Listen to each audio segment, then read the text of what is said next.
Welcome to Bharat today Telugu news. Suryapet జిల్లా కేంద్రంలో మాజీ మంత్రి సూర్యాపేట ఎమ్మెల్యే గుంతకండ్ల జగదీష్ రెడ్డి మీడియా సమావేశం నిర్వహించారు. కాంగ్రెస్ రుణమాఫీ మోసం, బీజేపీ డీలిమిటేషన్ కుట్రలపై ఫైర్ అయిన మాజీ మంత్రి సూర్యాపేట ఎమ్మెల్యే గుంతకండ్ల జగదీష్ రెడ్డి బీజేపీ కుట్రలు ఎట్టి పరిస్థితుల్లోనూ సాగనీయం, ఫెడరల్ స్ఫూర్తి కొనసాగాలంటే రాష్ట్రాల ఐక్యత ముఖ్యం, తెలంగాణ హక్కుల సాధన కోసం బీఆర్ఎస్ పోరాటం కొనసాగుతూనే ఉంటుందని పేర్కొన్నారు. ఇద్దరు ఏదో మ్యాచ్ ఫిక్సింగ్ తీసుకొని ఒక 2 రోజులు తిట్టుకున్నారు. అక్కడ బడే బాయ్ మాట తీసుకొని వచ్చే చోటే బాయ్ పర్సనల్ గా 10 నిమిషాలు మాట్లాడి వచ్చింది. తెల్లారి నుంచి లేదు మీరు మమ్మల్ని తిట్టకపోతే లాభం లేదు, ఇదంతా జనమంతా కేసీఆర్కే పోతుండ్రు, మన ఇద్దరం కూడా పడదని చెప్పి అనుకోవాలి, మనం కూడా కొట్టుకున్నాడు చేయాలి, సిగలు కొట్టుకున్నాడు చేద్దామని చెప్పి కాసేపు 1-3 రోజులు తిట్టుకున్నారు. డ్రామా ఎంతసేపు చేస్తారు? డ్రామా స్టేజ్ మీద ఉన్నంతసేపే కదా, కిందికి దిగితే ఒరిజినల్ రూపమే కనబడుతుంది కదా. మళ్ళీ సప్పుడు లేదు. ఇవాళ కిషన్ రెడ్డి మాట్లాడేది కూడా అర్థం లేనిది. ఇవాళ మొత్తం ఒక దక్షిణ భారతదేశమే కాదు, డిలిమిటేషన్ విషయంలో ఫేర్ గా జరగాలని చెప్పి ఉత్తరాది రాష్ట్రాలు, పంజాబ్ గాని, అటు ఒరిస్సా గాని, బెంగాల్ గాని, ఆ రాష్ట్రాలు కూడా కొట్లాడుతున్నాయి. మేం ఆ రోజు కేంద్ర ప్రభుత్వం తీసుకొచ్చిన నిబంధనలు, కుటుంబ నియంత్రణ పాటించాలంటే మేమందరం కూడా ఇద్దరు పిల్లలు కాగానే ఆపరేషన్లు చేయించుకున్నాం. కొంతమంది ఒక్కరికి కూడా ఒక పిల్లలతోనే సరిపెట్టుకున్నారు. ఆ రకంగా మేము కేంద్రం చెప్పింది కదా అని చెప్పి మేము నియమం పాటిస్తే ఇవాళ మాకు అన్యాయం చేసే పద్ధతుల్లో పార్లమెంట్ సీట్లు తగ్గించే కుట్ర చేస్తున్నారు కేంద్రంలో. అది ఎట్టి బస్సులో జరగనివ్వము అని చెప్పి ఇవాళ దక్షిణాది రాష్ట్రాలే కాదు, ఉత్తరాది రాష్ట్రాలైన పంజాబ్ కావచ్చు, ఒరిస్సా కావచ్చు, బెంగాల్ కావచ్చు, ఆ రాష్ట్రాలలో కూడా అదే అలజడి ఉంది. తప్పకుండా ఈ దేశం ఒక ఫెడరల్ దేశంగా కొనసాగాలంటే రాష్ట్రాల ఐక్యతే ముఖ్యం. రాష్ట్రాలు బలోపేతమైతేనే దేశం బలోపేతం అవుతుంది. రాష్ట్రాలని బలంగా ఉండేటట్టు చూడాల్సిన బాధ్యత కేంద్రం మీద ఉంది. రాష్ట్రాలకు ఉండే అధికారాలన్నింటినీ కూడా రాష్ట్రాలకి ఉంచాల్సిన అవసరం ఉంది. కానీ మోడీ ప్రభుత్వం వచ్చిన తర్వాత ఇందిరమ్మ రాజ్యంలో కొంత జరిగింది దుర్మార్గం, మోడీ ప్రభుత్వం వచ్చిన తర్వాత ఇంకా దుర్మార్గం జరుగుతుంది. రాష్ట్రాల హక్కుని గుంజుకునే ప్రయత్నాలు చేస్తున్నారు. తప్పకుండా దీనిపైన కలిసి వచ్చి అందరితో కలిసి బీఆర్ఎస్ కొట్లాడుతుంది. తెలంగాణ హక్కుల్ని భారతదేశ ప్రజలుగా, భారతదేశ పౌరులుగా మన హక్కులన్నింటినీ కూడా సాధించుకోవడం కొరకు బీఆర్ఎస్ కొట్లాడుతూనే ఉంటుంది.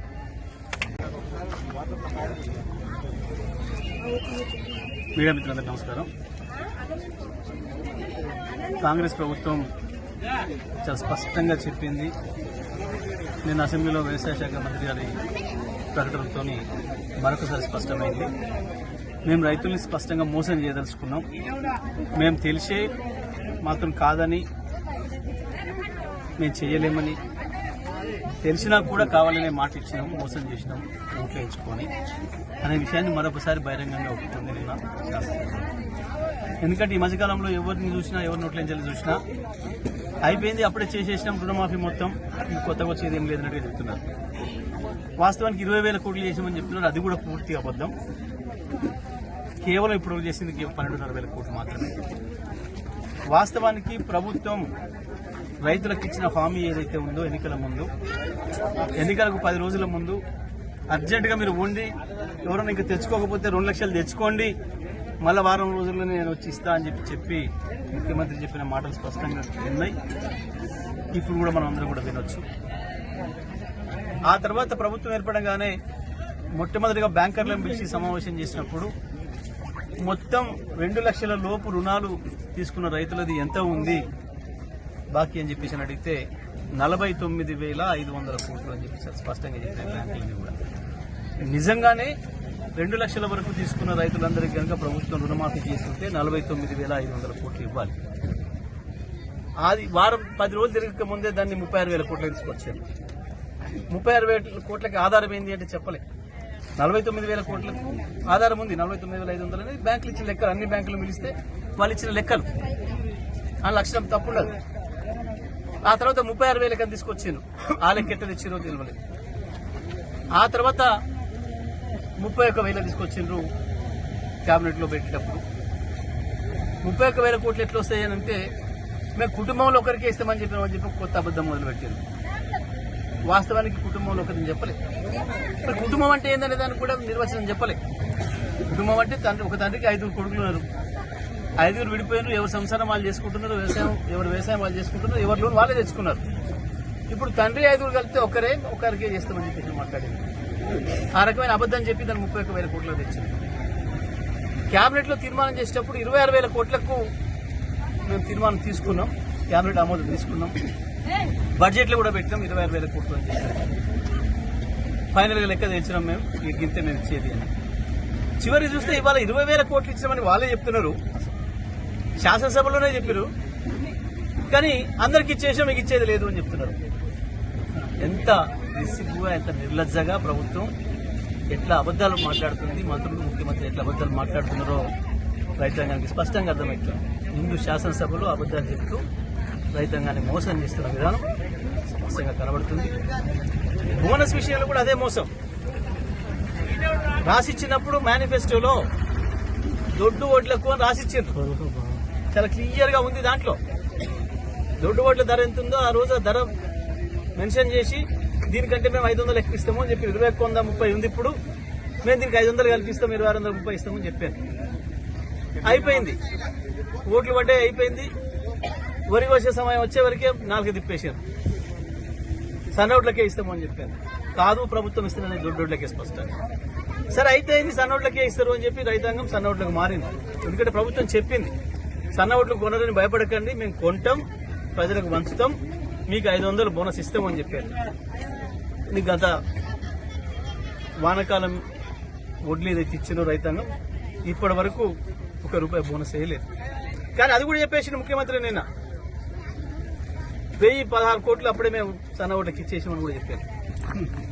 ఏ ఊర్లోకి వచ్చినా ఎక్కడ రైతు చూసినా మాకు ఇంకా నా బోనస్ పడలేదు అని చెప్తున్నారు రైతాంగం. ఏ ఊరి పైన ఇప్పుడు మన ఊర్లోనే ఉన్నాం, పోయి అడుగుండి. ఈ ఊరు పోయి అడిగినా తెలుస్తుంది, ప్రతి మనిషిని కలిసి అడగండి. సన్నోట్లు పట్టించిన రైతులు వచ్చినాయా లేవా చెప్పమని అడగండి. ఇంత అబద్దాలు ఆడుతూ పచ్చి మోసం దగా చేస్తుంది కాంగ్రెస్ ప్రభుత్వం. ఇది రైతులందరూ కూడా అర్థమవుతుంది. ఇక వాళ్ళు కూడా నిర్ణయించుకున్నారు, ఇక మేము మళ్ళీ వచ్చేది లేదు సచ్చేది లేదు, ఇక ఇప్పుడు ఏం చేయదలుచుకున్నా అన్ని మోసాలు చేయాలి, మేము జేబులు నింపుకొని పోవాలి తప్ప ప్రజలకి రైతులకి ఏం చేసినా ఉపయోగం లేదనే నిర్ణయానికి వచ్చినట్టు కనబడుతున్నారు. అందుకే అంత బహిరంగంగానే మాట్లాడేదానికి తెగబడుతున్నారు, అబద్దాలు చెప్పడానికి తెగబడుతున్నారు, మోసం చేయడానికి తెగబడుతున్నారు. ఇవాళ స్పష్టంగా కనబడుతుంది. చరిత్రలో ఎప్పుడు కూడా మనం చూడలేదు, శాసనసభలో మంత్రి అనబడేవాడు ఒక అబద్ధ మాట మాట్లాడడం అనేది జరగలేదు ఇప్పటి వరకు. బయట ఎక్కడేం మాట్లాడినా, ఎక్కడేం చెత్త మాటలు మాట్లాడినా శాసనసభలో మాట్లాడేటప్పుడు ఒళ్ళు దగ్గర పెట్టుకొని మాట్లాడాలి. కానీ ఇవాళ ఉన్న మంత్రులు సోయి తప్పి మాట్లాడుతున్నారా, స్పృహ లెక్క మాట్లాడుతున్నారా, శాసనసభలో కూడా పచ్చి అబద్దాలు మాట్లాడుతున్నారు. మొన్న కోమటిరెడ్డి వెంకరెడ్డి మాట్లాడుతూ ఒక నల్గొండ జిల్లాలోనే 6,500 కోట్ల రుణమాఫీ చేసిన అన్నాడు. ఎంతమంది రైతుల కంటే 54,000 మంది రైతులకి అన్నారు. సిగ్గుమాలిన ముచ్చట. అంటే తను ఏ స్థితిలో ఉన్నాడో అది తెలుస్తుంది. 54,000 మంది రైతులకు 6,500 కోట్ల రూపాయలు ఇచ్చిందంట. అంటే ఒక్కొక్క రైతుకి ఎన్ని డబ్బులు ఇచ్చి ఉండాలి, సోయి ఉండాలి కదా మాట్లాడేటప్పుడు. మళ్ళా నిన్న అబద్ధమే చెప్పిండు, స్పష్టంగా ప్రశ్నకు సమాధానం చెప్పేటప్పుడు కూడా అబద్ధమే. అసలు విషయం నివేదిస్తే ఇంకేదో చెత్తవా కూడా ఆగుతారు, సంబంధం లేని విషయం తీసుకొచ్చి వాగుతారు. ఇంత దరిద్ర ప్రభుత్వం వచ్చింది. సోయి లేని, బాధ్యత లేని మంత్రులు ఉన్నారు ఈ ప్రభుత్వంలో. ప్రజలు నిర్ణయించుకోవాల్సిన పరిస్థితి వచ్చింది. దురదృష్టం ఏంటంటే ఇంకా 3.5 ఏళ్ళు ఎట్లా ఓపిక పట్టాలి అని రైతులు బాధపడుతున్నారు, ప్రజలు బాధపడుతున్నారు.